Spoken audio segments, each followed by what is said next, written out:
Ini bayi ceritanya mau tidur ya kan, tapi kagak bisa gara-gara si bapaknya ngorok kekencengan. Karena udah gregetan, ditapuk aja itu bapaknya.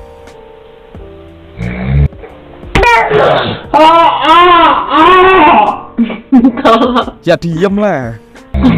Akhirnya bisa tidur dengan tenang.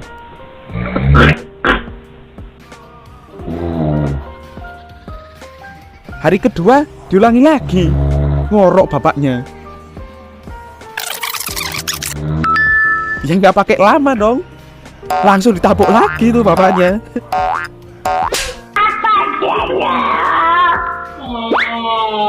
Akhirnya hari kedua bisa tidur dengan tenang lagi. Apapun bahasanya, iyain aja.